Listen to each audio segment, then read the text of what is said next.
Hello students. आज हम पढ़ने जा रहे हैं मैथ्स 1 का वीक 2। ठीक है। तो देखो वीक 1 में हम नंबर्स के बारे में पढ़े हैं, राइट।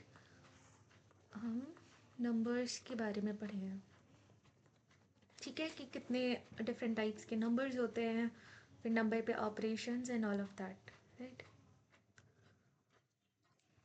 अब देखो, अब वो तो हो गई जब हम सिंगल लाइन पे कर रहे थे, मतलब एक सिंगल हम इंटीजर की लाइन ले रहे थे और उस पर हम पढ़ रहे थे। मान लो यहाँ पे बीच में ज़ीरो होता है और राइट साइड में हमारे पास पॉजिटिव इन्फिनिटी, लेफ्ट में हमारे पास नेगेटिव इन्फिनिटी तक नंबर्स होती है, राइट।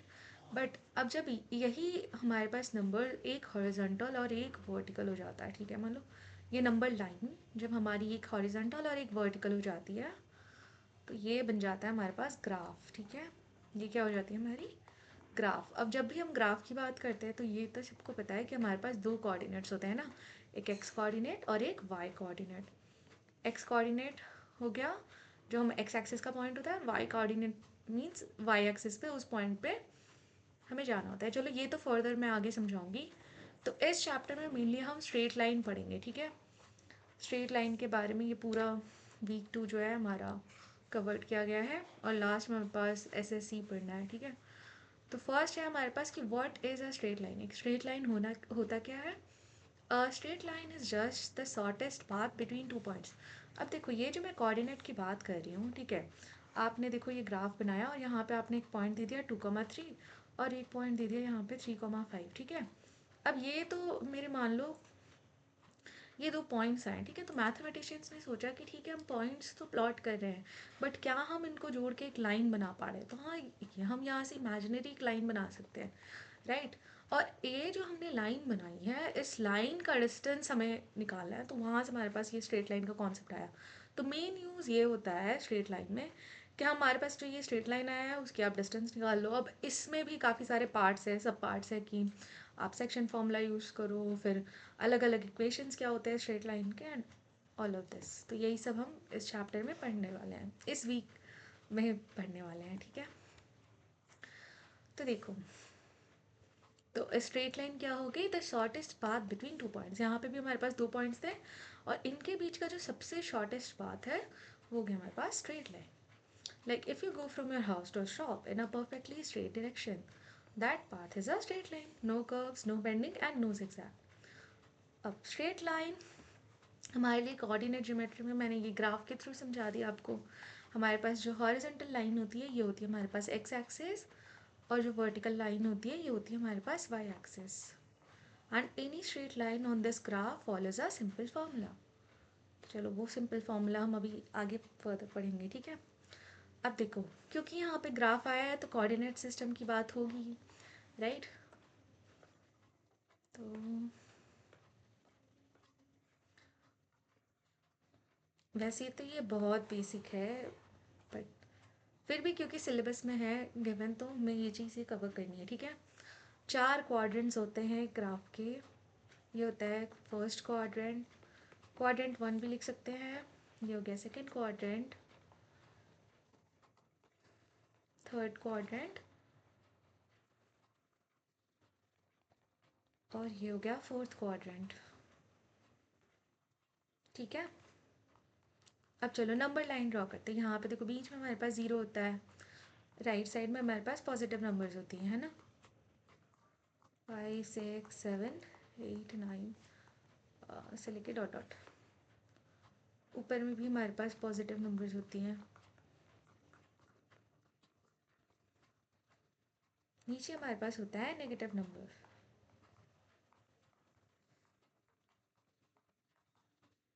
और सेम होती है लेफ्ट साइड में।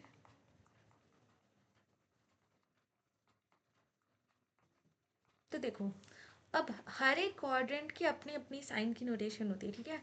साइन नोटेशन क्या होती है, अब खुद बताओ, अगर एक पॉइंट 2,3 है ना, तो पहले वाला भी पॉजिटिव पॉइंट है, दूसरे वाला भी पॉजिटिव पॉइंट है, तो वो किस क्वाड्रेंट में आएगा, फर्स्ट क्वाड्रेंट में, राइट।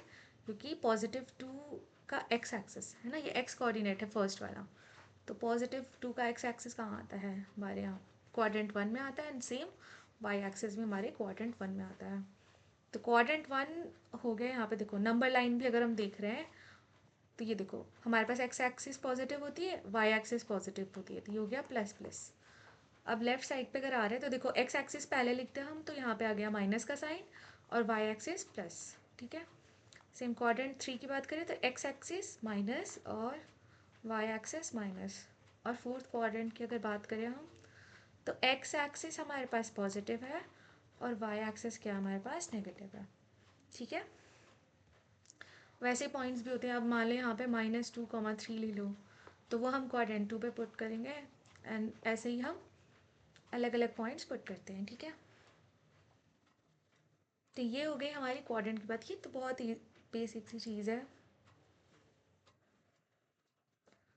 अब देखो, अब है हमारे पास, क्योंकि हम स्ट्रेट लाइन की बात कर रहे हैं तो स्ट्रेट लाइन का आइडिया कहाँ से आता है कि दो पॉइंट्स है, उनके बीच का डिस्टेंस कितना है। ठीक है, तो हमारे पास सबसे फर्स्ट टाइप के क्वेश्चंस जो इसमें आते हैं वो डिस्टेंस बेस्ड क्वेश्चंस होते हैं। तो चलो इस पर हम सॉल्व करते हैं। उसके पहले मैं आपको डिस्टेंस फार्मूला बताना चाहूँगी कि जो डिस्टेंस फार्मूला होता है, डिस्टेंस फार्मूला देखो, अगर अभी देखो यहाँ पे तो मैंने नंबर दे दिया। मान लो अगर मेरे पास x1 y1 कोऑर्डिनेट है और एक दूसरा x2 y2 कोऑर्डिनेट है और मुझे इनके बीच का डिस्टेंस जानना है। ठीक है, तो हमारे पास डिस्टेंस फॉर्मूला हो जाता है अंडर रूट, देखो क्योंकि x2 ऊपर है तो x2 में से x1 माइनस करते हैं। ठीक है, तो x2 माइनस x1, या अगर मान लो नीचे भी हो तो भी इट डजेंट मैटर। ठीक है, बट ये इस वे में ही हम फॉर्मूला को लिखते हैं। तो हमारे पास हो जाता है x2 minus x1 square plus y2 minus y1 का स्क्वायर। ठीक है, ये होता है हमारे पास डिस्टेंस फार्मूला। तो अगर देखो, अगर हम इस फार्मूला पे पुट कर रहे हैं तो हमारे पास क्या आएगा, डिस्टेंस x2 क्या हो गया, x1 तो हमारा पहले वाला कोऑर्डिनेट हो गया। ठीक है, x1 y1 और दूसरा वाला कोऑर्डिनेट हो गया x2 y2। ठीक, तो x2 क्या है हमारे पास 3 और x1 है 2, तो 3 minus 2 square plus 6 minus 5 square, ये हो गया 1 प्लस 1 है ना, तो ये आ गया 2। तो इनके बीच का डिस्टेंस कितना है, 2 यूनिट्स बेसिकली। और ये हम यूनिट्स में लिखते हैं, कोई सेंटीमीटर कोई मीटर कुछ नहीं है ना, क्योंकि ग्राफ ग्राफ प्लॉट कर रहे होते हैं तो इसलिए ये हम डिस्टेंस यूनिट्स में लिखते हैं। और अगर हम एक क्वेश्चन करें तो देखो, अगर ऐसा क्वेश्चन आपको गिवन है, if the distance between the two points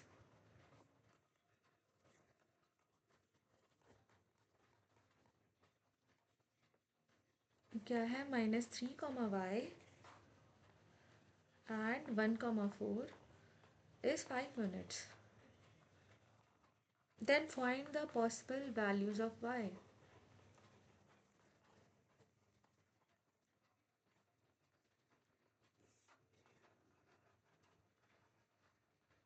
देखो हमें डिस्टेंस गिवन है, हमें बस ये फर्स्ट x1 y1 में ये y नहीं पता है हमें, और x2 और y2 भी हमें पता है। ठीक है, तो देखो डिस्टेंस फॉर्मूला अप्लाई करेंगे इसमें, ये हो जाएगा 5 equals to under root x हो गया हमारे पास 1 माइनस माइनस हो जाएगा प्लस, तो प्लस 3 स्क्वायर, क्योंकि देखो यहाँ माइनस का साइन है, और x2 माइनस x1 होता है तो 1 माइनस माइनस 3 क्या हो जाएगा 1 प्लस 3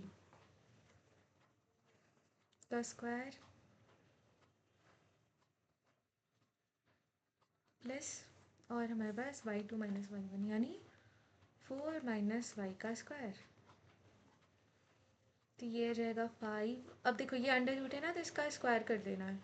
ठीक है, और ये हो जाएगा 4 का स्क्वायर यानी 16, और इसको अगर हम ब्रेक डाउन करते हैं तो ये हो जाएगा हमारे पास 16a² plus b² minus 8y।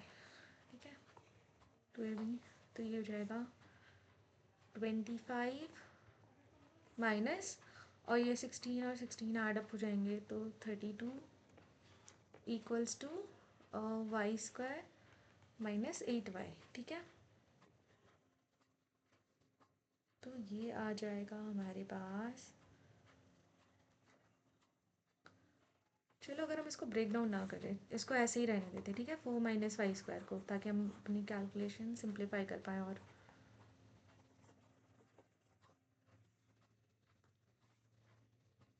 16 plus 4 minus Y square को लिखे हैं, और 25 minus 16 equals to 4 minus Y का होल स्क्वायर। ठीक है, ये आ गया हमारे पास 9, और ये ले लो अंडर रूट 9 है ना, स्क्वायर है तो इसके अंदर कर दिया अंडर रूट, और ये हो गया 4 माइनस वाई। तो हो गया। अब देखो अंडर रूट के अंदर अगर कोई भी हमारे पास नंबर होता है तो हमें पता है कि उसकी दो वैल्यूज़ होती है, एक प्लस और एक माइनस। तो हमारे पास आएगा +-3 इक्वल्स टू 4 माइनस वाई, है ना। तो ये एक कंडीशन है, ठीक है। इस कंडीशन पे हमारे पास वाई की वैल्यूज़ रहेंगी, ठीक है। ये हो गई हमारे पास कंडीशन। अब मान लो 4, अच्छा तो वाई की पॉसिबल वैल्यूज़ निकालनी बोली गई थी ना, तो वाई की पॉसिबल वैल्यू क्या हो जाएगी, एक बार आप 4+3 ले लेना, चलिए यहीं पे करवा देती हूँ, +3 और ये -4 हो जाएगा, है ना, इधर -1, तो ये हो गया -1 इक्वल्स टू -y। तो y की वैल्यू आ गई 1, और एक बार अगर -3 ले रहे हैं, -3 -4 इक्वल्स टू -1, तो y की वैल्यू एक आ जाएगी 7, ठीक है। तो y की वैल्यू आ गई एक 1 और एक आ गई 7, ठीक है। तो ये हो गया हमारे पास आंसर। तो दो पॉसिबल वैल्यूज़ जो है y की निकल आ रही है। अब देखो नेक्स्ट हमारे पास है सेक्शन फॉर्मूला। सेक्शन फॉर्मूला क्या होता है, सेक्शन फॉर्मूला ऐसे समझो कि देखो डिस्टेंस तो हम निकाल रहे हैं, ठीक है, दो पॉइंट्स के बीच में हम डिस्टेंस निकाल रहे हैं। अब इस रास्ते में मान लो कि एक बाधा आ गई, ठीक है, कोई भी मान लो रास्ता डाइवर्ट हो रहा है, या फिर अब मतलब मान लो 4 वेज बन रही है, पहले ये एक सिंगल वे था, अब इसकी 4 वेज बन रही है, तो 4 वेज बनेगी तो यहाँ से बीच से रास्ता जाएगा, तो एक left right up and down 4 directions में मान लो रोड बन रही है, ठीक है। मान लो यहाँ पे ये बीचों बीच में, अच्छा हो सकता है कि बीच में हो सकता है कि लाइन के स्टार्टिंग में हो, या हो सकता है कि लाइन के एंड पे हो, ठीक है। अब इसके लिए रेशियो मैटर करता है, ठीक है। मान लो अगर इसकी दूरी 4 सेंटीमीटर है, ठीक है, और मैं कह रही हूँ कि 2 सेंटीमीटर के बाद आपको लाइन करनी है, तो ये कितना हो जाएगा, हाफ हाफ रेशियो में हो गया, है ना। 4 सेंटीमीटर को हमने हाफ हाफ करके बीच से डिवाइड कर दिया, तो ये हो गया, मतलब सेम रेशियो है यहाँ पे हमारे पास, राइट, 1:1 रेशियो है। अब अलग अलग रेशियो हो सकती है, 1:3 रेशियो हो सकता है, 2:2 रेशियो हो सकता है, लाइक दिस, ठीक है। बट वो रेशियो हमें पता होनी चाहिए एटलीस्ट। अगर डिस्टेंस ना भी पता हो तो रेशियो जानना बहुत ज़रूरी है कि वो जो लाइन कट रही है वो कहाँ पे कट रही है। अगर बाधा आ रही है हमारी सड़क पे तो वो कहाँ पे आ रही है, ठीक है। उस रोड के अकॉर्डिंग, पूरी जो रोड है उस रोड के अकॉर्डिंग कितने रेशियो पे वो मतलब विभाग हो रहा है, बट रहा है, ठीक है। तो देखो ये हो गई फर्स्ट पॉइंट हमारी ए, और इसको ले लिया मैंने बी, ठीक है। तो हमें पता है कि फर्स्ट पॉइंट कोऑर्डिनेट्स क्या हो जाएंगे, x1 और y1, और दूसरा हो जाएगा x2, y2, राइट। अब ये जो बीच में जो ये बाधा आई है, ठीक है, ये बीच में जो बंटवारा हुआ है, इसको ले लेते हैं हम सिंपली x, y, ठीक है। और इसको मैं अल्फ़ाबेट m से डिनोट करती हूँ, ठीक है। अच्छा चलो m से नहीं, इनके रेशियो को, ठीक है, ये मतलब कितने पार्ट्स में बटे हैं, ठीक है, कितने रेशियो में बटे हैं, वो ले लेती हूँ मैं m:n। m:n हमारा हो गया रेशियो कि इतने हिस्सेदार, इतने रेशियो में ये रास्ता जो है बटा है, ठीक है। तब इसके दो फॉर्मूले हैं। पहला तो है कि इंटरनल डिवीजन। इंटरनल डिवीजन क्या हो गया,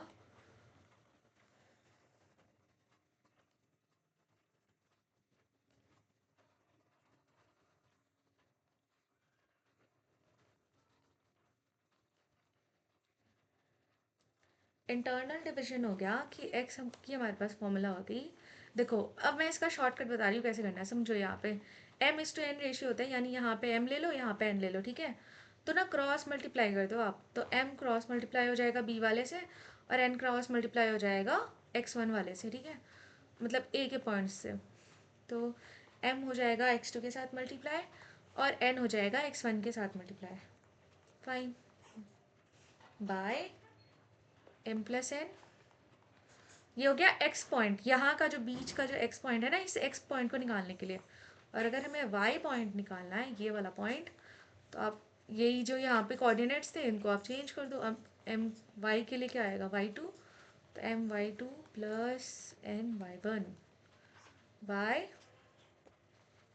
m+n।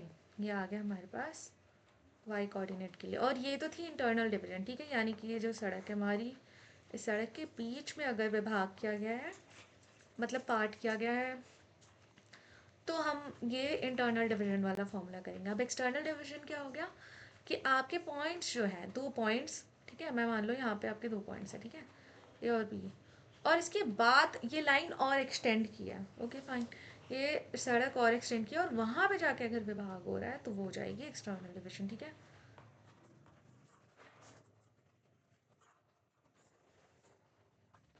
तो सेकंड फॉर्मूला, बट क्वेश्चन में आपको ये चीज़ मेंशन रहेगी। सेकंड फॉर्मूला है हमारे पास एक्सटर्नल डिवीजन। अब एक्सटर्नल डिवीजन में होती है सब्ट्रैक्शन, जो यहाँ पे हमारे पास एडिशन होती है, लेकिन एक्सटर्नल डिवीजन में सेम फॉर्मूला बट यहाँ पे साइन चेंज हो जाता है, ठीक है, बोथ न्यूमरेटर और डिनोमिनेटर में। तो ये हो जाएगा mx2 minus nx1 by m minus n, और y हो जाती है my2 minus ny1 by m minus n। ये हो गया हमारे पास x और y का फॉर्मूला, ठीक है। अब देखो अगर हम इस पर क्वेश्चंस करते हैं,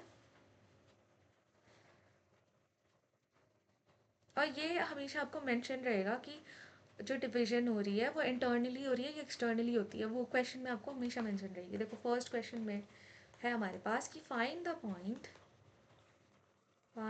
point that divides the line segment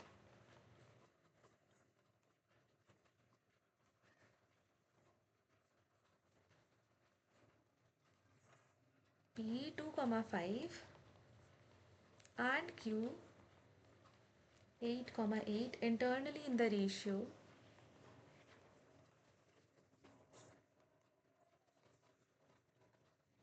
internally in the ratio 1:2, ठीक है।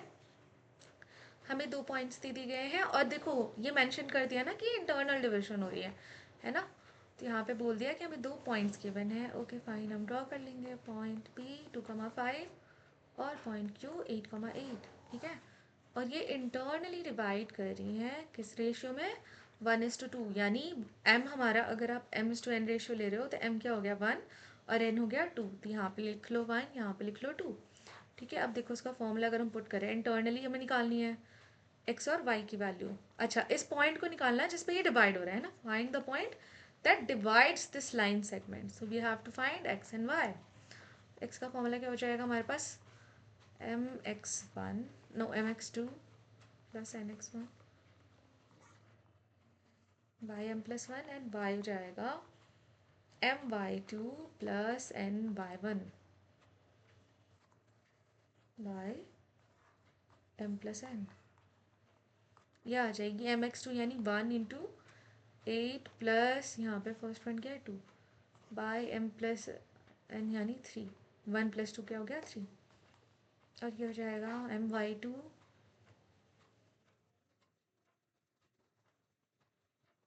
वेट, ये 2 से मल्टीप्लाई होगा ना nx1, 2 2 ज़ा 4, ये हो जाएगी 12/3, यानी आ गया 4, x का पॉइंट आ गया हमारे पास 4। अब y निकालना है तो ये अगेन हो जाएगा 8 + 2 × 5 यानी 10/3, तो ये हो गया 18/3, ये हो गया 6 आएगा हमारे पास आंसर। तो एक्स वाई की वैल्यू क्या आ गई 4,6 पे ये लाइन सेगमेंट को इंटरनली डिवाइड कर रहा है। ये 4,6 पॉइंट जो है इस लाइन सेगमेंट को डिवाइड कर रहे हैं इंटरनली, ठीक है। और अगर हम, तो ये हो गया हमारे पास सेक्शन फॉर्मूला पे, ठीक है। अब एक क्वेश्चन आप लोग खुद से ट्राई कर सकते हो और इसका आंसर आप देना मुझे कमेंट्स में कि find the coordinates of the mid point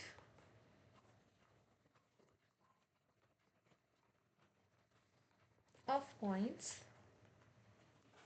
P4, -2 and Q0,2, ठीक है।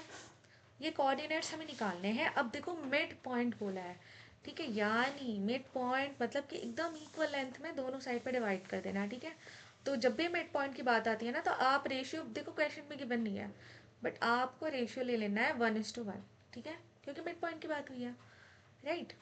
तो मतलब इक्वली डिवाइड करते हैं दोनों साइड पे, राइट। तो हमें मिड पॉइंट निकालनी है, अच्छा मिड पॉइंट के कोऑर्डिनेट्स निकालने हैं, यानी हमें अगेन एक्स कॉमा वाई निकालना है और हमें दोनों पॉइंट्स गिवन है। तो बस ये, तो ये क्वेश्चन से ही समझ में आ रहा है कि मिड पॉइंट कहाँ होता है, इंटरनली होता है, एक्सटर्नली एग्जिस्ट नहीं करता, ठीक है। और अगर कोई हमें एक्सटर्नल कोऑर्डिनेट्स निकालने होंगे तो क्वेश्चन में मेंशन होती है। तो ये हो गया हमारे पास सेक्शन फॉर्मूला कंप्लीट। अब देखो एरिया ऑफ ट्रायंगल, आप लोग सोचोगे कि अरे भाई साहब अभी तो पढ़ रहे थे हम स्ट्रेट लाइन, फिर एरिया ऑफ ट्रायंगल कहाँ से आ गया। अब देखो समझो यहाँ पे कि हमारे पास होती है ग्राफ, ठीक है। अब मैंने यहाँ से यहाँ तक मान लो 2 पॉइंट्स है मैंने, तो मैंने ड्रॉ कर लिया। अब यहाँ पे भी मान लो मेरा एक पॉइंट है, ठीक है। अब मैं मेरी इमेजिनेशन बढ़ा रही हूँ और मैं सोच रही हूँ कि अच्छा देखती हूँ मैं इनको ज्वाइन करके क्या बन रहा है, कोई शेप बन रही है नहीं। तो मैं देख रही हूँ कि ट्राइंगल बन रहा है। यानी कि अगर प्रॉपर से ढंग से अगर 3 पॉइंट्स ढंग से अगर ग्राफ पे तो हो सकता है कि ट्राइंगल बने, बट हर टाइम पॉसिबल नहीं है ना। अगर मान लो कि 3 पॉइंट एक ही लाइन में हो तो ये तो ट्राइंगल नहीं बनेगा, राइट। तो इट मे और may not be a triangle. तो अब ऐसे काफ़ी सारे ग्राफ्स होते हैं जिनके पॉइंट्स ऐसे आते हैं और उनको आप ज्वाइन कर लो तो मान लो ट्रायंगल बन रहा, हो सकता है कभी स्क्वायर भी बने, बट मोस्ट केसेस में ट्रायंगल बनती है। तो इसलिए हम यहाँ पे पढ़ेंगे एरिया ऑफ ट्रायंगल कि अगर आपको 3 कोऑर्डिनेट्स गिवन है और 3 कोऑर्डिनेट्स का अगर ट्रायंगल बन रहा है तो इस ट्रायंगल की एरिया कितनी होगी, ये हम पढ़ेंगे अब इस टॉपिक पे, ठीक है क्या। तो देखो एरिया का फॉर्मूला है हमारे पास, area is equals to half into x1 into y2 minus y3 plus x2 into y1 minus y2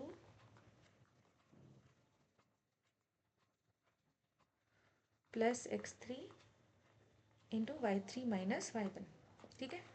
अब देखो मैं आपको कुछ चीज़ें समझाती हूँ, ठीक है, बिफोर मूविंग अहेड। देखो ये तो हमारे चैप्टर में है ये सारी चीज़ें, ठीक है, कि हमें वीक 2 में ये सारी चीज़ें पढ़नी है।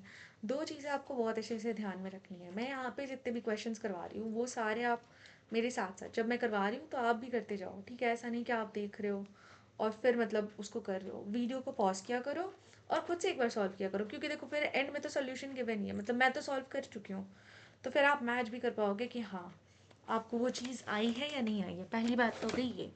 और दूसरी बात ये कि हम यूट्यूब पे बेस्ट एफर्ट्स देते हैं कि पूरा कंटेंट हम कवर करें, स्टूडेंट्स कुछ भी मिस ना कर पाएँ। But even apart from this अगर आप चाहते हो कि आपको और डिटेल में पढ़नी है, एक एक टॉपिक अगर कंसेप्चुअली पढ़नी है, तो हमारे पास प्रीमियम बैचेस है, पेड बैचेस है जिनको आप ज्वाइन कर सकते हो। मैं एक एक चीज़ का वहाँ पे रीज़न बताती हूँ, क्योंकि देखो हमारे पास टाइम ज़्यादा होता है ना सिलेबस कंप्लीट करवाने के लिए। मैं एक वीक को ही 4 दिन में पढ़ाती हूँ या 5 दिन में पढ़ाती हूँ, लेकिन हमें कि वन शॉट में कंसाइज करके पढ़ाना होता है, बिल्कुल एकदम एग्ज़ाम ओरिएंटेड, कि जितना एग्ज़ाम में आता है चीज़ें उतना ज़्यादा से ज़्यादा मैं कवर करवा पाऊँ, राइट। इतना करवाऊँ कि आपको ये चीज़ समझ में आए और आप खुद जाके एग्ज़ाम में क्वेश्चन बना लो। और अगर आप इतना कर पा रहे हो तो बस हमारा यूट्यूब का वीडियो का फुलफिलमेंट हो जाता है। जब बच्चे कमेंट्स करते हैं कि मैम हम ये कॉन्सेप्ट पढ़ के गए थे और ये सारी चीज़ें आई थी एग्ज़ाम में, तो बस इतने में ही हम खुश हो जाते हैं। तो मैं यही कहना चाहूँगी कि अगर आप लोगों को और डिटेल वे में जानना है, एवरीथिंग का रीज़न कि ये क्यों हो रहा है, वो क्यों हो रहा है, फर्दर ये डेटा साइंस में कहाँ यूज़ होगा, AIML में कहाँ यूज़ होगा, तो उसके लिए आप हमारे पेड बैचेस ज्वाइन कर सकते हो और उसका लिंक आपको डिस्क्रिप्शन में मिल जाएगा। तो चलो यहाँ पे आते हैं बैक टू द कॉन्सेप्ट, ठीक है। अब देखो ये तो हमारे पास फॉर्मूला हो गया और ये बहुत इजी फॉर्मूला है, ठीक है, एकदम। देखो जहाँ पे भी ट्रायंगल के एरिया की बात आती है, अगर आप लोगों ने राइट एंगल ट्रायंगल का भी पढ़ा होगा, तो उसका फॉर्मूला क्या होता है, half into base into height, right. तो हाफ तो आना ही आना है, ठीक है। अब देखो ये फॉर्मूला याद कैसे रखोगे, इतनी डिटेल सीरीज में बता रही हूँ मैं, जितनी डिटेल में ये चीज़ पढ़ा रही हूँ ये आपको यूट्यूब पे मतलब कहीं नहीं मिलेगा। और जहाँ पे आपको मान लो आपको लेंदी वीडियोस मिल रहे हैं ना, तो वहाँ पे कहीं ना कहीं आप खुद भी मैच कर लेना, मेरे बोलने ना बोलने से आप यकीन मत करो, बट आप कुछ भी खुद मैच करना कि वहाँ पे कंटेंट काफ़ी कम रहता है, कुछ कुछ पॉइंट्स जो होते हैं वो मिसिंग रहते हैं, वो पढ़ाया ही नहीं जाता है, ठीक है। तो देखो फर्स्ट हमारे पास हो गया कि x1, देखो ऐसे ले लेना कि x है और y के पॉइंट्स है, ठीक है। तो x1 हो गई, तो तुम्हारा दोबारा क्या आ जाएगा, y2 और y3, तो ये क्या हो गया 1 2 3, राइट। एक मिनट एक मिनट, हाँ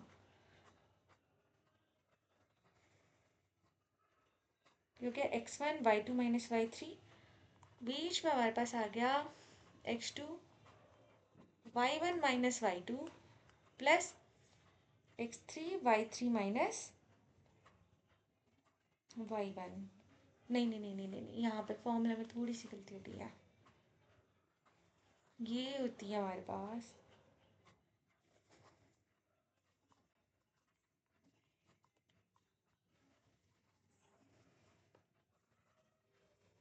ये होती है x2 y3 माइनस y1 और ये होती है y1 माइनस y2। हाँ देखो, तो आप अगर यहाँ पे अच्छे से देख रहे हो ना, तो ये 1 2 3 में ही है। पहले हमारे पास 1 2 3 है, फिर हमारे पास 2 3 1 है, और फिर हमारे पास 3 1 2 है। तो आप ऐसे देख लो ना, 1 2 3 है, ठीक है। लास्ट नंबर क्या है? 3। तो लास्ट नंबर 2 डिजिट ले लो, लास्ट के 2 डिजिट क्या है? 2 3। तो 2 3 को आप ले आए पहले। अब कौन सा नंबर बचा रहा? 1, ठीक है। अब लास्ट डिजिट क्या है? 3 1। तो 3 1 ले आए पहले, और लास्ट अब क्या बचा रहा? 2 बचा रहा, ठीक है। तो ऐसे आप याद कर सकते हो कि है तो 1 2 3 ही। अब इसमें आप स्वैपिंग कर लो, ठीक है। उस हिसाब से बस ये याद रखना कि पहले x मल्टीप्लाई होता है और बीच में y होते हैं, और उनके बीच में साइन कौन सा है? सब्ट्रैक्शन का साइन है, ठीक है। इतना याद रखना, और ऐसे ही याद कर लेना 1 2 3। बस इतना 1 2 3 भी याद है तो लास्ट वाला ले लो, 2 3 लिख लिया। अब 2 3 क्या बचा रह गया? रिमेनिंग नंबर क्या है? 1। अब लास्ट में क्या है? 3 1। तो 3 1 लिख लिया, रिमेनिंग नंबर क्या है? 2। तो 2, बस सिंपल। तो आपको ये y2 y3 याद करने की ज़रूरत नहीं है, बस ये नंबर्स याद कर लेना, 1 2 3 2 3 1। तो फॉर्मूला वैसे भी ध्यान में रहेगा, ठीक है। ये तो होगी फॉर्मूला की बात। अब आ जाओ, पहले इस पर एक क्वेश्चन भी कर लेते हैं। इसको मैं इरेज करके अच्छे से लिख देती हूँ।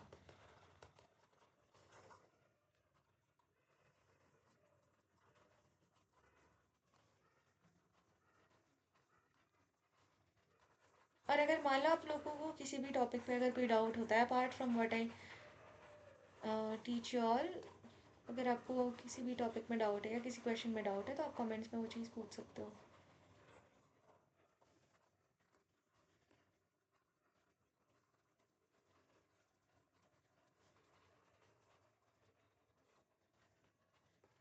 एरिया का फॉर्मूला लिख लेते हैं, हाफ इंटू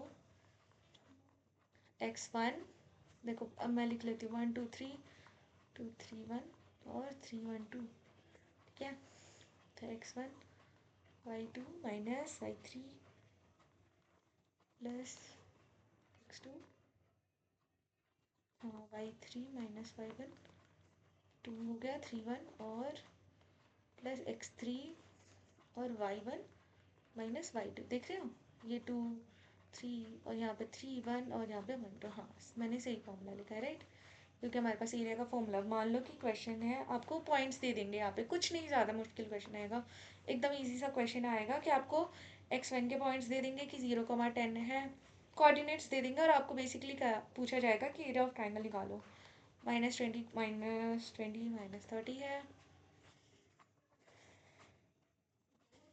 नेक्स्ट है हमारे पास 10 30, ठीक है। तो ये हमारे पास हो गया x1 y1 x2 y2, और ये हो गया हमारे पास x3 y3, ठीक है। ये हो गया हमारे पास पॉइंट्स, ठीक है। अब हमें निकालना है इसका एरिया ऑफ ट्रायंगल। तो एरिया ऑफ ट्रायंगल में कुछ नहीं, इनकी वैल्यूज पुट करो और आपके पास एरिया ऑफ ट्रायंगल आ जाएंगे, ठीक है। अच्छा, एक चीज़ और जो मैं आपको सबसे पहले बता रही थी कि अगर 3 पॉइंट्स हैं और तीनों पॉइंट्स अगर सेम लाइन पे आते हैं, तो इन पॉइंट्स को कहते हैं कोलिनियर पॉइंट्स, ठीक है। Collinear points. और ये जो कोलिनियरिटी आ गई ना, मतलब एक ही लाइन पे, मतलब 3 या 4 पॉइंट्स जो एग्जिस्ट करे एक स्ट्रेट लाइन में, ठीक है। तो ये कोलिनियर वाले को सॉल्व करने के लिए हम सेक्शन फॉर्मूला यूज़ करते हैं इन्हीं सब प्रॉब्लम्स में, जहाँ जहाँ कोलिनियरिटी आ जाती है, ठीक है। और जहाँ पे कोलिनियरिटी नहीं है, अगर ये मान लो ये पॉइंट ना यहाँ पे थोड़ा सा भी ऊंचा है, तो भी देखो यहाँ पे एक ट्रायंगल बन रही है, राइट। भले टेढ़ी सी ट्रायंगल बने, बट ट्रायंगल तो बन रही है। तो क्लियर है ना कि कहाँ पे सेक्शन फॉर्मूला यूज़ करना है और कहाँ पे एरिया ऑफ ट्रायंगल निकालना है, ठीक है। और वैसे तो कोई क्वेश्चन में मेंशन ही रहेंगी चीज़ें आपको। तो इसका आप एरिया निकाल सकते हो। देखो इसका एरिया अगर हम निकालते हैं तो हमारे पास क्या आएगा? हमारे पास आ जाएगा, क्वेश्चन का सोल्यूशन है हाफ इंटू x1 क्या है? 0 तो ये तो मल्टीप्लाई होगा तो ज़ीरो ही आएगा, तो मैं ज़ीरो ही लेती हूँ बस इसको ऊपर। प्लस x2 क्या है, -20/3।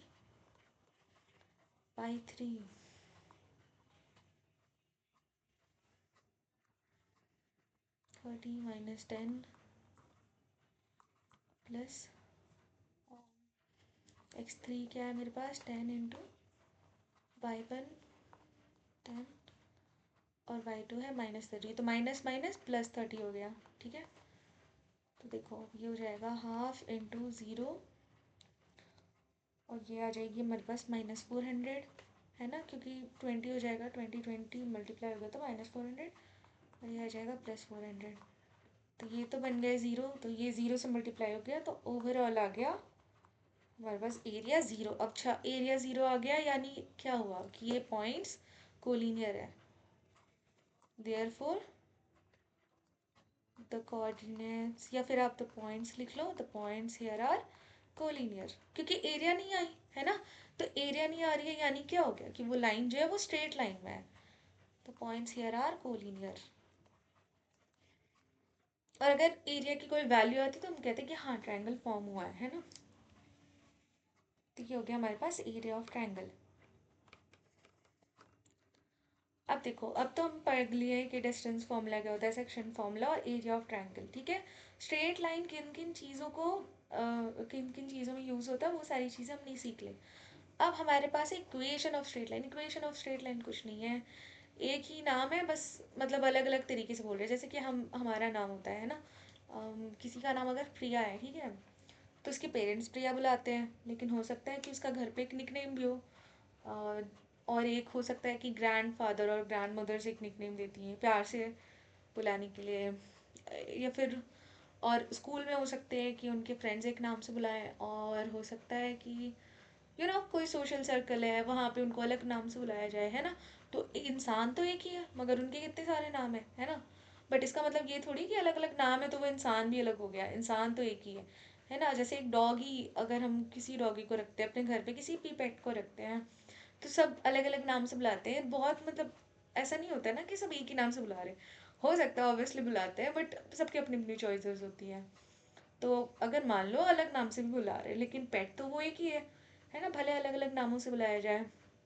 तो इक्वेशन ऑफ स्ट्रेट लाइन वही हो गई कि लिखना हमने स्ट्रेट लाइन ही है, लेकिन हमने अलग अलग तरीके बना दिए कि इसको हम अलग अलग तरीक़ों से लिख रहे हैं। जैसे इंग्लिश में अगर हम किसी नाम के आगे मिस्टर या मिस्टर मिसेस लगाते हैं, है ना, तो जिनके लिए हम मिसेस लगाते हैं हिंदी में, उन्हीं के लिए हम श्रीमती लगाते हैं। तो इसका मतलब ये थोड़ी है कि एकदम ही अलग चीज़ें हैं, सेम चीज़ें, बट हम एक इंग्लिश में लिखते हैं और एक हिंदी में लिखते हैं, है ना। और बंगाली में मान लो वो कोई और हो जाएगा, कोई और वर्ड आएगा, मराठी में कुछ और आ जाएगा, मतलब लाइक दिस। ठीक है, आई होप कि कॉन्टेक्स्ट समझ में आया हो। देखो, तो पहला तो है जनरल फॉर्मूला, ठीक है, एकदम जनरल फॉर्मूला, और ये सबसे फेमस फॉर्म भी है। तो फर्स्ट है हमारे पास, मिनट,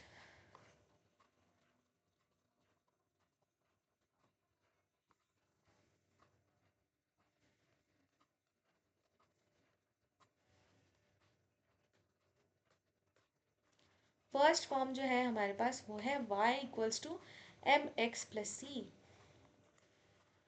तो चलो इसको समझते हैं पार्ट्स में ब्रेक करके कि ये क्या होता है। ठीक है, एकदम देखो, फर्स्ट है हमारे पास आउटपुट। ठीक है, y क्या हो गया हमारे पास आउटपुट, x हो गई इनपुट। कैसे इनपुट, देखो मैं बताती हूँ यहाँ पे आउटपुट और इनपुट क्यों लिखा गया है। y की वैल्यू कैसे आएगी, यहाँ पे x की मैं वैल्यू पुट करूँगी, है ना। x की वैल्यू अगर मैं 1 पुट करी हूँ तो मान लो यहाँ पे m + c आया, जहाँ पे भी अननोन है मेरे पास, अगर m और c की वैल्यू भी अगर नोन हो जाए तो y की वैल्यू आ जाएगी, राइट। तो y मैं x में डाल रही हूँ नंबर्स, तो मेरे पास y की वैल्यू आ गई, तो x बन गया मेरा इनपुट और y क्या हो गया आउटपुट। ठीक है, m है हमारे पास स्लोप। ठीक है, that means how steep the line is. अब देखो ये मेरी ग्राफ जा रही है, ठीक है, तो ग्राफ कितनी ऊंचाई से जा रही है, ठीक है, मतलब पॉजिटिव डायरेक्शन में जा रही है या नेगेटिव डायरेक्शन में जा रही है। ठीक है, वो हो गया हमारे पास स्लोप। और ऑल्सो मैटर्स कि कितनी हाइट पे जा रही है, कि एकदम जीरो से ऐसे टच होके जा रही है, ये जीरो से थोड़ी ऊपर होके जा रही है। ठीक है, ये हो गया, ये तो हो गया पॉजिटिव के लिए। ठीक है, यानी अगर हमारा एम पॉजिटिव होता है तो ये पॉजिटिव की तरफ ये स्ट्रेट लाइंस बढ़ रही होती है। अगर मान लो एम हमारा नेगेटिव होता है तो ये डाउनवर्ड ये स्ट्रेट लाइन बढ़ रही होती है, ऐसे ऐसे जा रही होती है। ठीक है, तो ये हो गई हमारी स्लोप।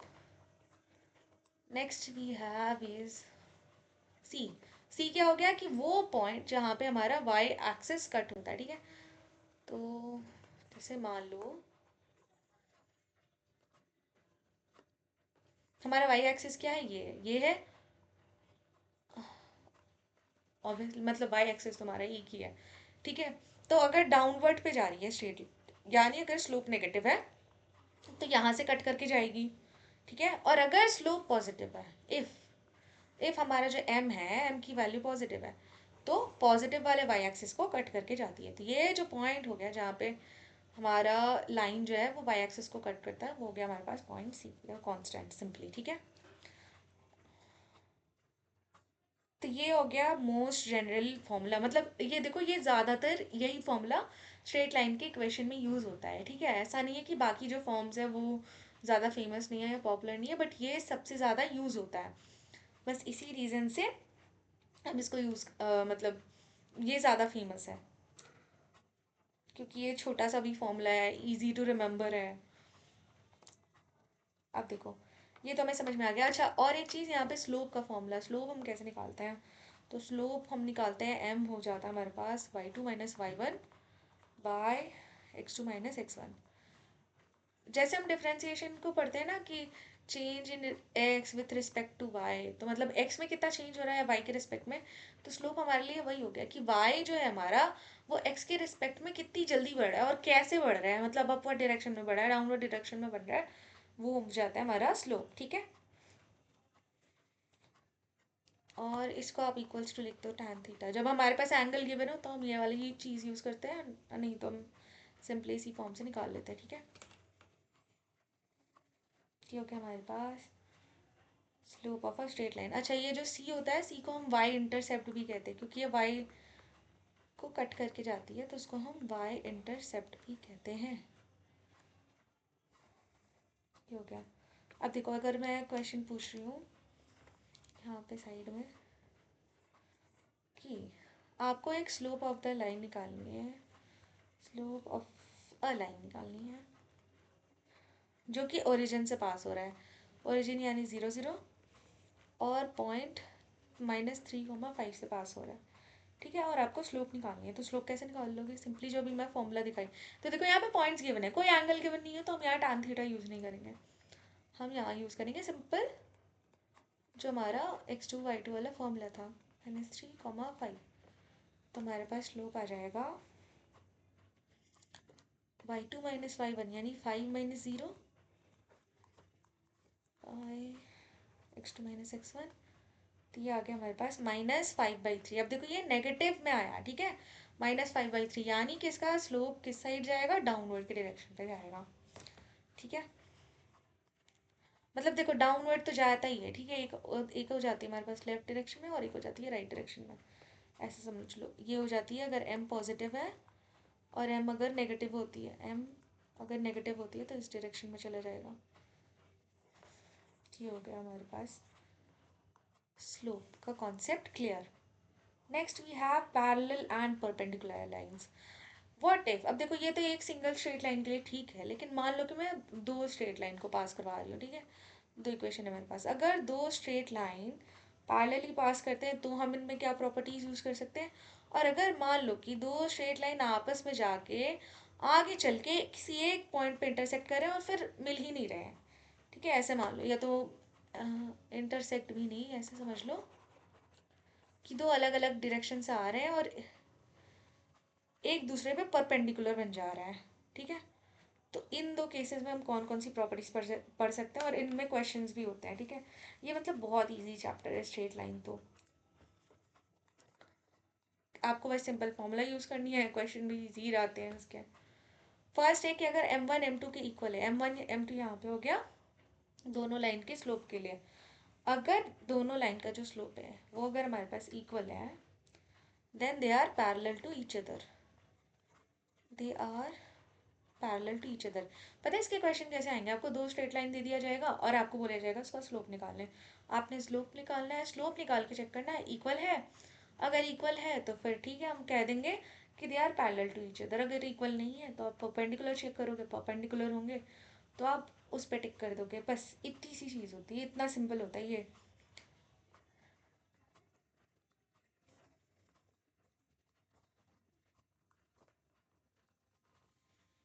और सेकंड क्या हो जाएगा, अगर परपेंडिकुलर है ना, तो देखो अगर इक्वल नहीं आएंगे ना तो आप इस पे चेक करना कि आप ना उन दोनों को मल्टीप्लाई कर देना, और क्या मल्टीप्लाई करके अगर आपके पास -1 आ रहा है ना, तो आप समझना कि ये परपेंडिकुलर है एक दूसरे के, they are perpendicular to each other.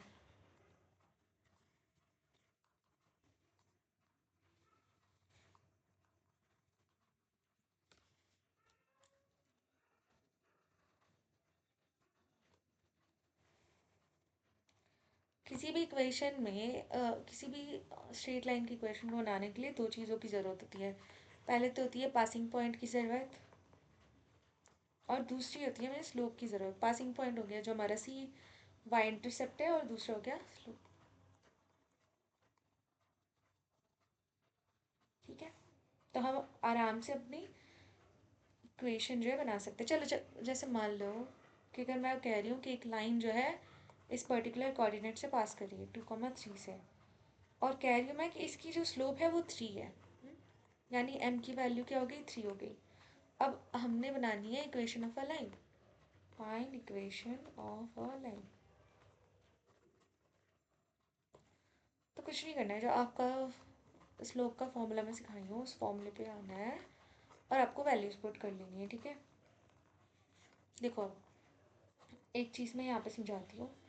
First coordinate तो हमें दे दिया गया है यहाँ पे, देखो y2, ये पहला कोऑर्डिनेट जो होता है वो हमारे पास क्या होता है, x1 y1, और दूसरा को आप लेट कर लो x, y। ठीक है, तो ये क्या हो जाएगा, x -3 बाय, अच्छा नहीं गलती लिखती हूँ मैं, y माइनस, हाँ y-3/x-2।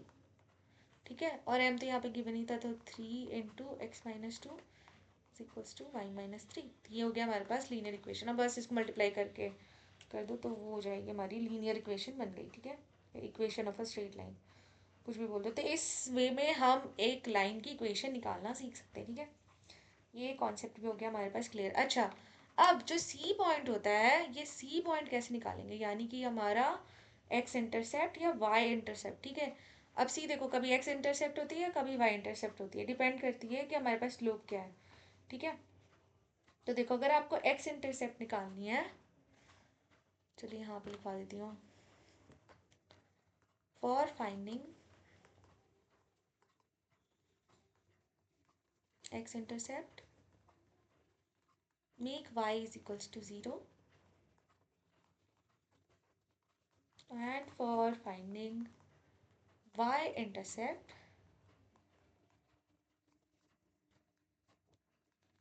Make X is equals to 0। अब देखो इसी क्वेश्चन पे मेरे पास एक इक्वेशन है। ठीक है, अब उसमें मैं अगर x को 0 ले लेती हूँ तो मेरे पास आ जाएगा y इंटरसेप्ट, अगर मैं y को 0 ले लूँगी तो मेरे पास आ जाएगा x इंटरसेप्ट। ठीक है,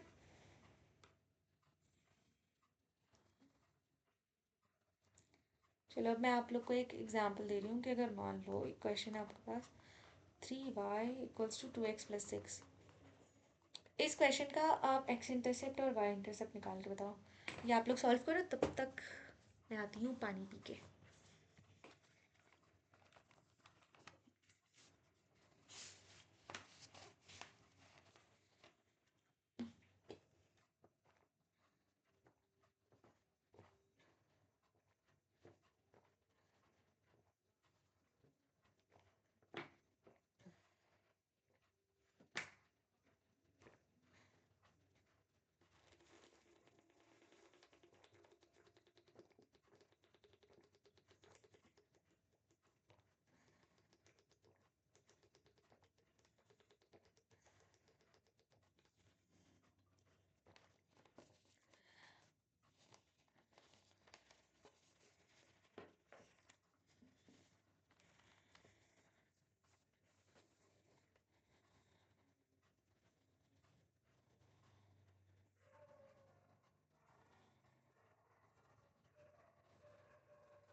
ओके स्टूडेंट्स, तो सी, अगर मान लो मुझे एक्स इंटरसेप्ट निकालना है तो वाई क्या हो जाएगा, ज़ीरो। तो वाई ज़ीरो हो गया, तो ये क्या हो गया, zero equals to 2x plus 6।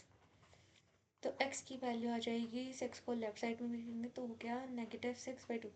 x की वैल्यू आ जाएगी -3, और y की वैल्यू, y इंटरसेप्ट अगर निकालना है तो x को ज़ीरो कर दिया, तो x को ज़ीरो कर दिया तो y की वैल्यू आ जाएगी 2। ये हो जाएगी हमारी x और y की इंटरसेप्ट्स। अब देखो, और मैं बता दी इंटरसेप्ट का मतलब क्या होता है कि किस पॉइंट पे वो स्ट्रेट लाइन एक्स एक्सिस के, जब मैं एक्स इंटरसेप्ट बोल रही हूँ तो एक्स एक्सिस के किस पॉइंट से वो कट करके जा रही है लाइन, और वाई इंटरसेप्ट कह रही हूँ मतलब वाई एक्सिस के किस पॉइंट से कट करके जा रही है वो लाइन। ठीक है, अब देखो स्ट्रेट लाइन का और दूसरे दूसरे फॉर्म क्या है। पहला तो है हमारे पास स्लोप फॉर्म, ये तो हम सीख गए हैं क्योंकि यहाँ पे हमारे पास स्लोप आती है तो स्लोप के थ्रू निकाल देते हैं, और ये सबसे ईजी भी होता है। दूसरा होता है हमारे पास पॉइंट स्लोप फॉर्म। देखो जहाँ जो गिवन हो, सिंपल सी बात है, अगर आपको पॉइंट्स दिए हुए हैं तो आप ये वाला फॉर्मूला यूज़ करोगे। पॉइंट स्लो फॉर्म से ही अभी हम ये वाली इक्वेशन बनाए थे, ये जो हम बनाए थे, ये यही सेम ही फॉर्मूला है, देख लो आप। बस यहाँ पे m के पास x2 माइनस x1 है, तो यहाँ पे चलो ठीक है x माइनस x1, यहाँ पे हमने लेट कर लिया कि दूसरा point x comma Y coordinate है। तो ये समझ तो आ रहा है ना, जब आपको एक सिंगल कोऑर्डिनेट दिया हो। हाँ देखो, used when slope and one point is given. ये कब यूज़ होता है आपको पता चल गया। 2 पॉइंट फॉर्म में कुछ नहीं करना है, सेम फॉर्मूला होता है, बस आपको 2 पॉइंट्स निकालने और उसमें लिखना होता है। और जनरल फॉर्म है हमारे पास ax plus B Y plus C equals to 0। तो all represent same thing, just different ways of writing. ठीक है, अब देखो आते हैं हम जनरल फॉर्म पे।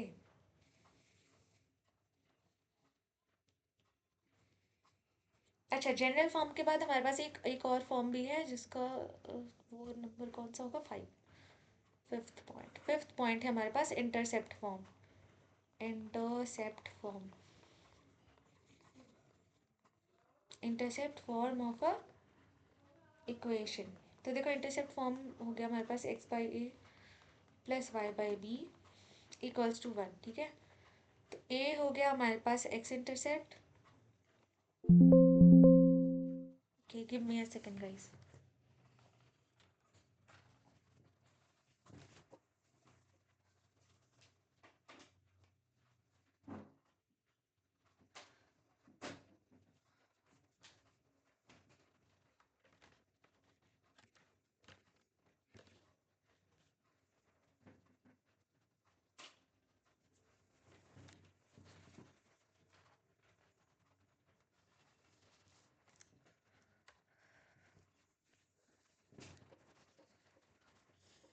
a हो गया हमारे पास x इंटरसेप्ट, और b हो गया हमारे पास y इंटरसेप्ट।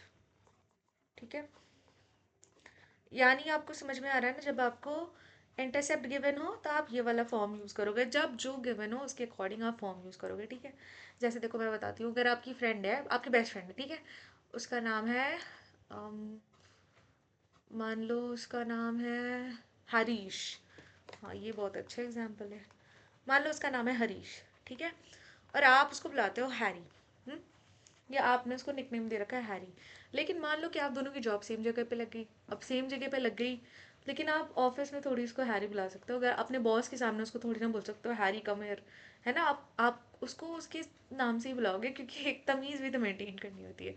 मतलब मैं एग्जाम्पल से समझा रही हूँ बस ये। तो वही सिमिलरली आपको समझना पड़ेगा कि कहाँ पे क्या चीज़ गिवन है, और उसके अकॉर्डिंग हमें इक्वेशन यूज़ करनी है। ठीक है, इसलिए इतने सारे फॉर्म्स है कि चलो ठीक है, अगर ये नहीं गिवन है तो ये वाला फॉर्म यूज़ कर लेना, ये नहीं गिवन है तो ये फॉर्म यूज़ कर लेना। ठीक है, अब देखो, अगर मान लो अब इंटरसेप्ट फॉर्म कैसे यूज़ होगा। मान लो कि इक्वेशन दे दी आपको, ये एक आपके पास इक्वेशन है। ठीक है, तो पहले तो हमने इंटरसेप्ट निकालनी है। इंटरसेप्ट निकालनी है तो मैंने बता दिया, एक्स इंटरसेप्ट वाई इंटरसेप्ट कैसे निकालनी है। एक्स इंटरसेप्ट के लिए वाई को ज़ीरो बना दो, वाई के लिए एक्स को ज़ीरो बना दो। बना के इनके पास जो इंटरसेप्ट आ गए, बस उनको कुछ नहीं करना, फॉर्म में लिख लेना। जैसे मान लो एक्स वाई, और आपका जो इंटरसेप्ट आ गया, एक्स का इंटरसेप्ट मान लो 3 आया, या 3 आ गया, और ये मान लो y/2 आ गया। और अगर मान लो कि इन केस ये फ्रैक्शन में भी हो ना, 3/2 2/3, तो ये तो इजी है कन्वर्ट करना, क्या ही है इसमें, 2x/3 कर दो और ये हो जाएगा 3y/2। और प्लस इक्वल्स टू 1। तो ये हो गई इंटरसेप्ट फॉर्म में हमारी लीनियर इक्वेशन। ठीक है, नेक्स्ट हम आते हैं जनरल इक्वेशन पे।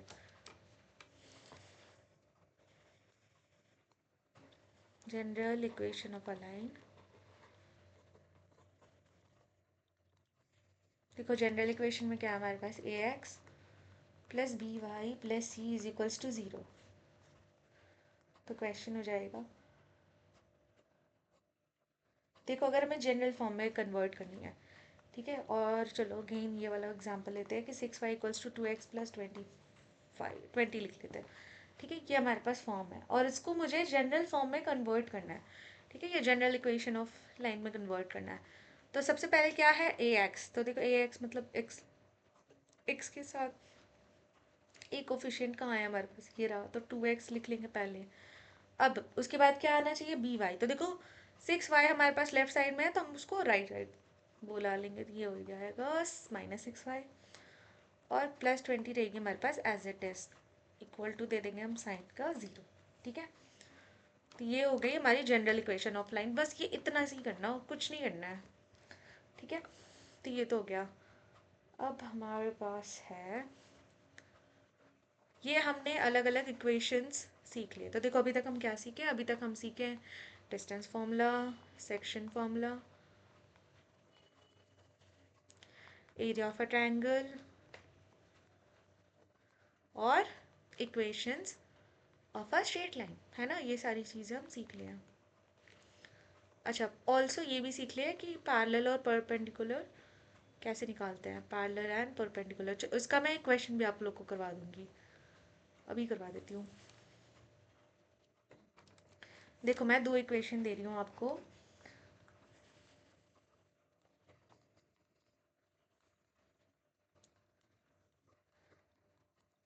कैसे समझोगे कि ये दोनों इक्वेशन अगर आपको पूछ रहा है, check whether the given equation is parallel और परपेंडिकुलर। अगर आपको क्वेश्चन में ये दे दिया है तो कैसे चेक करना है, तो मैंने बताया ना कि पैरेलल के लिए क्या कंडीशन है कि m1 m2 के इक्वल होना चाहिए और परपेंडिकुलर के लिए m1 m2 का मल्टीप्लिकेशन करके -1 आना चाहिए। ये पैरेलल के लिए और ये परपेंडिकुलर के लिए, right. This is for parallel and this is for perpendicular. तो देखो यहाँ पे m1 अगर m2 के इक्वल है तो यानी कि पहले तो हमें m1 और m2 निकालना है। m1 m2 क्या हो गया, इनका स्लोप। ठीक है, तो देखो इनका स्लोप आ जाएगा, आप अगर इनका स्लोप निकालोगे तो आएगा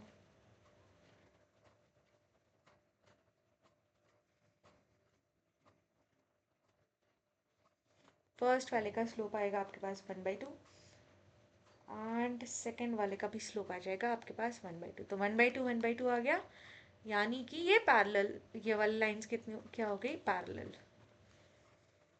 ये दोनों पैरेलल स्ट्रेट लाइंस है। ये मैं बता चुकी हूँ कि स्लोप कैसे निकालनी है, स्लोप पॉइंट्स। और चलो मैं दूसरा मेथड भी बता देती हूँ। दूसरा मेथड क्या है, यही कर लो। ये देखो यहाँ पे ना, वो तो मैंने बताया था कि अगर दो कोऑर्डिनेट्स गिवन हो, यहाँ पे सिंगल कोऑर्डिनेट्स गिवन हो तो कुछ नहीं करना है इसका। अगर आपने स्लोप निकालना है तो आप लिख लो एक्स का कोफिशिएंट जो है, तो एक्स का कोफिशिएंट क्या है 3 बाई वाई का कोफिशिएंट 6। ठीक है, इक्वल टू, ये हो गया आपका m1। ठीक है, इक्वल टू का साइन मत दो, छोड़ो हटाओ। और ये हो गया हमारा m2। m2 देखो m2 आपको निकालनी है, तो m2 के लिए आप लिख लो, m2 का x का कोफिशिएंट क्या है 6 और y का कोफिशिएंट क्या है 12, है ना, 12। तो बस इसको आप सिंपलर ब्रेक कर लो, ये 1/2, ये भी 1/2 आ गया, तो ये हमारे पास m1 और m2 इक्वल हो गया। ठीक है, अब देखो या तो आप चाहो तो मतलब ये तो बहुत डायरेक्ट हो गया, अगर मैं टू भी प्रिसाइज बोलूँ तो ऐसा होना चाहिए आपका इक्वेशन। आप सजा लो उसको जनरल फॉर्म में। ठीक है, जनरल फॉर्म में सजाओगे तो ये हो जाएगा 3x minus 6y plus 2 equals to 0 और ये हो जाएगा 6x minus 12y plus 5 equals to 0। ठीक है, और आपको बस इसी वे में इसका निकाल लेना है स्लोप को। ठीक है,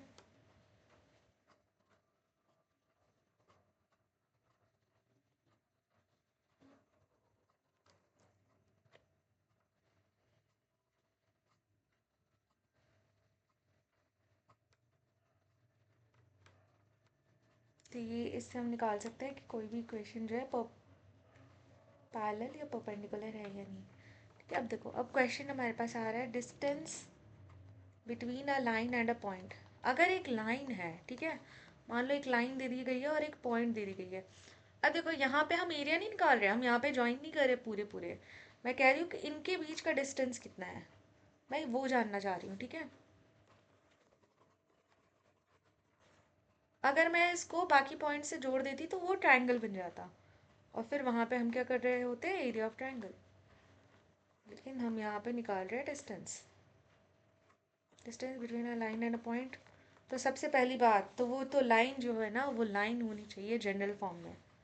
ये अगर हमारी लाइन है तो ये लाइन होनी चाहिए जनरल फॉर्म में, तो ये हो जाएगा A X plus B Y plus C, हो गया जनरल फॉर्म। और ये पॉइंट ले लो x1 कॉमा y1 मान लो।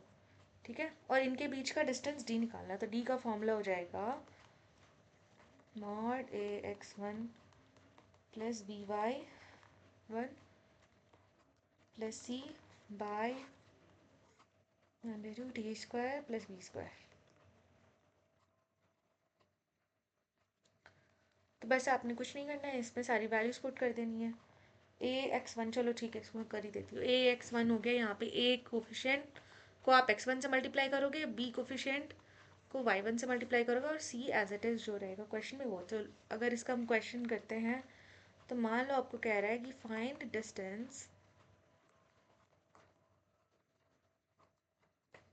Between 2,4 and 4x plus 3y equals to -2। ठीक है, ये अगर मान लो तो इसका डिस्टेंस हम कैसे निकालेंगे, 4 × 2, a × x1 बोला है। ठीक है, तो a हमारा क्या है 4 × 2, और b y1 क्या है हमारे पास 4, तो 4 × 2 प्लस 3 ×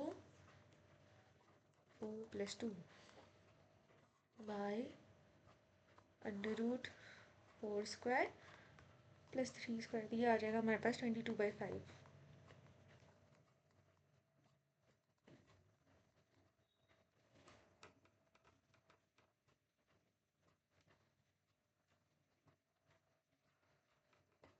अच्छा, ये तो हो गया। अब अगर मान लो कि अगर हमें बोला जा रहा है कि दो पैरेलल लाइंस के बीच में अगर डिस्टेंस निकालनी है, ठीक है, तो अब हमारे पास एक लाइन है और एक दूसरी लाइन है जो कि पैरेलल है, और मैं जानना चाह रही हूँ कि इनके बीच का डिस्टेंस क्या है। ठीक है, तो उनका डिस्टेंस का फॉर्मूला हमारे पास हो जाता है, एकदम सिमिलर ही है इनसे। वो फॉर्मूला हो जाता है हमारे पास C1 - C2 by under root a² plus b² a² + b²। ठीक है, अब देखो, तो ये हो गया हमारा स्ट्रेट लाइन का पूरा कॉन्सेप्ट क्लियर। बस इतनी ही चीज़ें थी हमारे पास स्ट्रेट लाइन में, और सारे टॉपिक्स हमने कवर किए। विद दैट हमने हर एक टॉपिक पे क्वेश्चन सॉल्व करा है। ठीक है, अब देखो नेक्स्ट हमारे पास क्या है।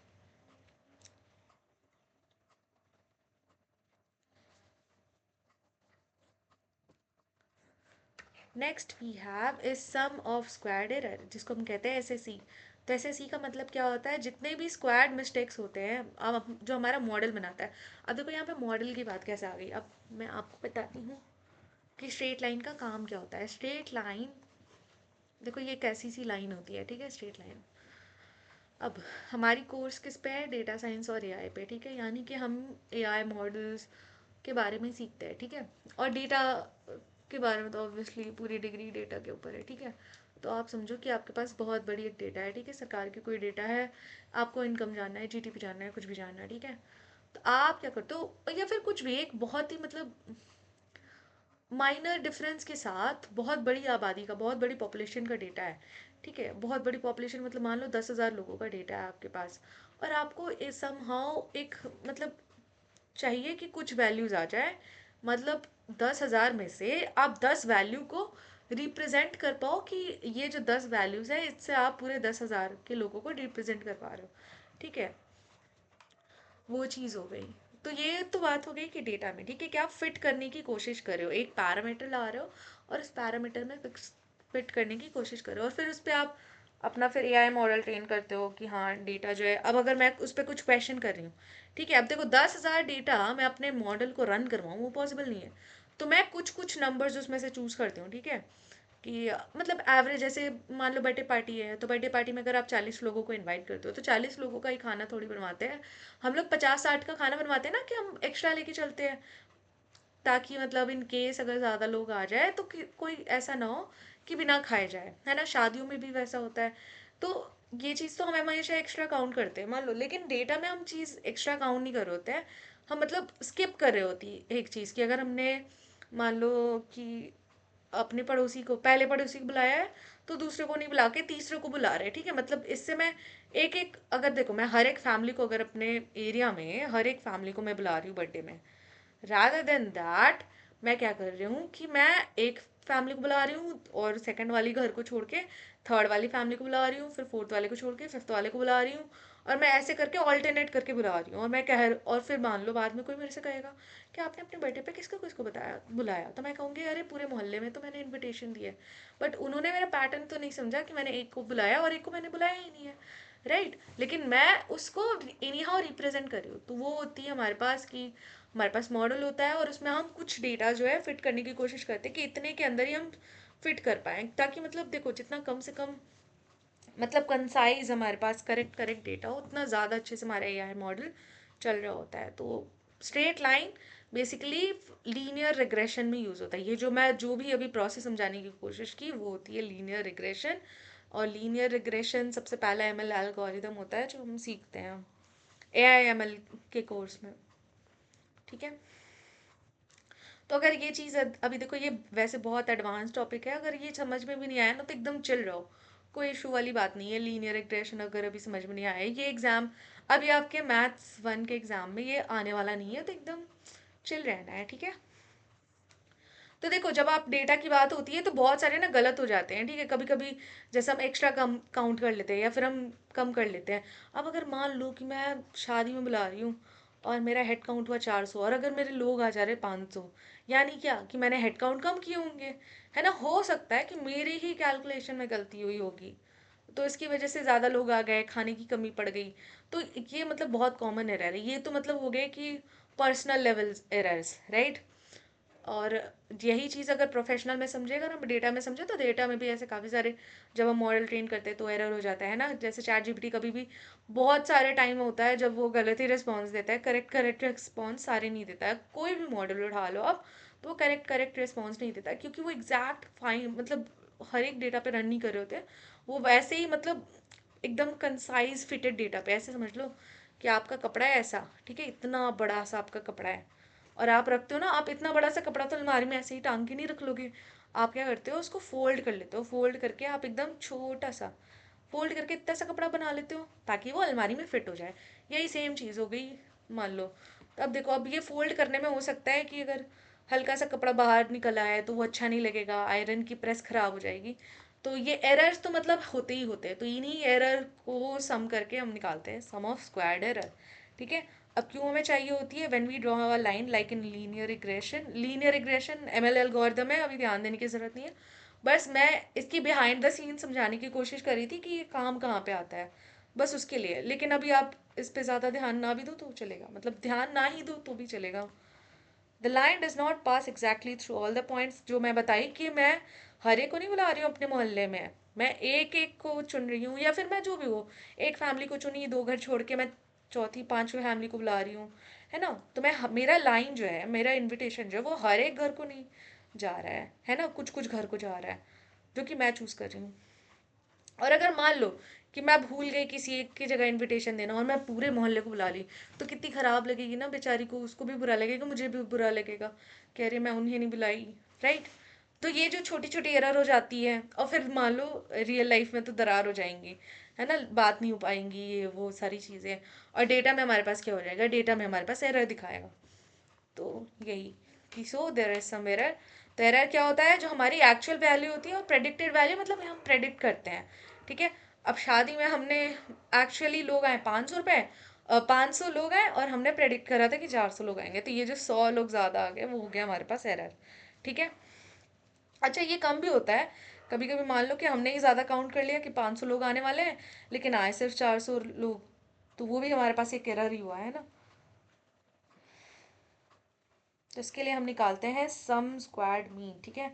तो अब देखो सम स्क्वायर्ड मीन कैसे निकालते हैं।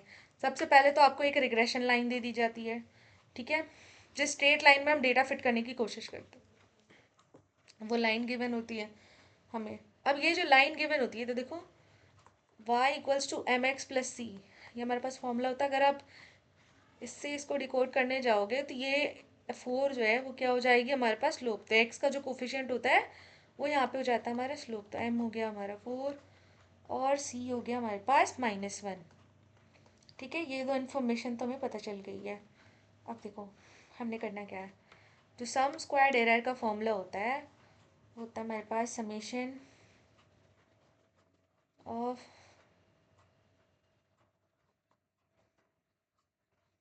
देखो आई हमारी कहाँ से है, 0 से लेके 3 तक है। तो हम वैल्यू लेंगे अपनी, मतलब 4 वैल्यूज़ है ना 1 2 3 4, हाँ 4 है। तो हम ले लेंगे चलो 1 से लेके 4 तक, ये हमारी वैल्यू हो गई। और हम लेंगे y1 वाई आई माइनस एम एक्स आई माइनस सी स्क्वायर। मैं समझा रही हूँ ये फॉर्मूला, मुझे 1 मिनट दो। ये हमारे पास फॉर्मूला है, ठीक है, मैं बता रही हूँ कि ये क्या है। देखो यहाँ पे भी हमने क्या था, एरर क्या आती है हमारी, actual value minus predicted value. ठीक है, ये हो गई सम स्क्वायर्ड एरर का टोटल फॉर्मूला। ठीक है, अब देखो फर्स्ट क्वेश्चन हमें जो निकालनी है वो है प्रेडिक्टेड वैल्यूज हमने निकालनी है। ठीक है, मुझे 1 मिनट दो, मैं 1 मिनट में वाटर लेके।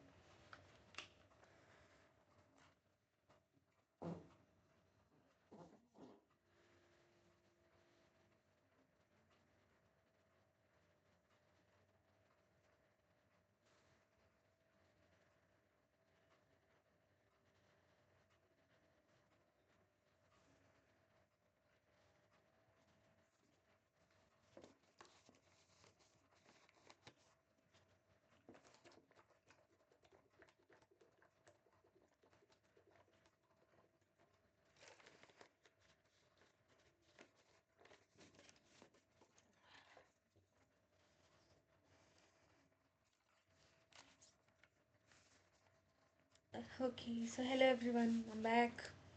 अब देखो सबसे पहले हमें क्या निकालनी है, प्रेडिक्टेड वैल्यू निकालनी है। ठीक है, हमें एक्स का डेटा दे दिया गया है और हमें वाई का डेटा भी दे दिया गया है। ठीक है, तो प्रेडिक्टेड वैल्यू यानी कि जो हम प्रेडिक्ट कर रहे हैं, तो प्रेडिक्ट के लिए ना हम ये वाला साइन यूज़ करेंगे।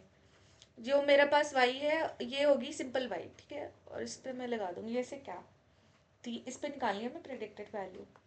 4x-1 है। ठीक है, अब देखो x equals to 0, x=1, x=2 और x=3 पे हमारे पास क्या वैल्यू आती है। ठीक है, तो निकाल के देखते हैं y इक्वल्स टू क्या हो जाएगा। ये प्रेडिक्टेड y है, लेट मी टेल यू, ये हो गया एक्चुअल डेटा और ये हम प्रेडिक्ट कर रहे हैं x की वैल्यूज पुट कर करके। तो ये 4 × 0 क्या हो जाएगा 0 -1, तो ये आ जाएगा 1 और देन इक्वल्स टू 0 पे ये हो जाएगा हमारे पास y इक्वल्स टू 3 जब हम x ले रहे हैं 1, है ना, और y क्या हमारे पास प्रेडिक्टेड वैल्यू ये आ जाएगी 7 जब x ले रहे हैं हम 2। ठीक है, हमारे पास यही इक्वेशन है, इसमें हम x की वैल्यूज पुट कर रहे हैं बस।